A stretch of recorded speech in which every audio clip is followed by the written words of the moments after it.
नमस्कार। इंद्रधनुष रेकमेंड्स के दूसरे एपिसोड में आज हम लोग जिस किताब की बात करेंगे उस किताब का नाम है हल्ला बोल और जिसके लेखक है सुधन्वा देशपांडे। अनुवाद योगेंद्र दत्त ने किया है और वाम प्रकाशन से ये किताब आई है।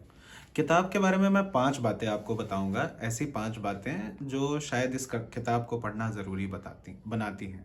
पहली बात, ये एक ऐसे समय के बारे में है जो समय शायद हमारी पीढ़ी के लिए अब उसकी मेमोरी में नहीं है। जिस समय ये घटनाएं घटी तेज़ी से, जिस समय सफदर हाशमी की हत्या हुई, उस समय हम लोगों में से कई सारे लोग इस दुनिया में नहीं थे।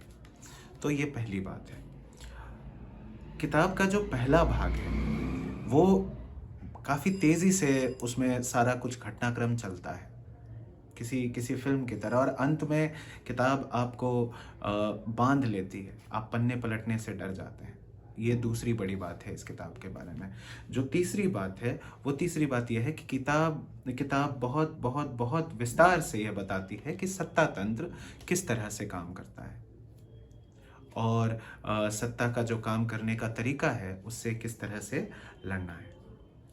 चौथी बात, वाम आंदोलनों में छात्रों की संलग्नता, जो छात्रों के ज़रिए वाम आंदोलन जिस तरह से आज़ादी के बाद भारत में उठा, उसके बारे में भी ये किताब सफदर के ज़रिए काफ़ी विस्तार से बात करती है। और अंत में जो 5वीं और सबसे ज़रूरी बात है वो ये कि ये किताब एक ऐसे नायक से मिलवाती है जो सिर्फ अपने आदर्शों के लिए जिया, जिन चीज़ों में उसका विश्वास था उनके लिए जिया और उनके लिए ही अंत में उसने अपनी जान गंवाई।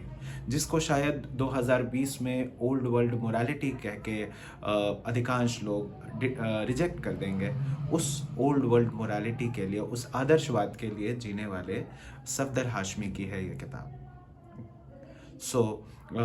इस हफ्ते की रिकमेंडेशन है हल्ला बोल, जो वाम प्रकाशन से आई है और जिसको आप ऑनलाइन सर्च करके ऑर्डर कर सकते हैं। धन्यवाद।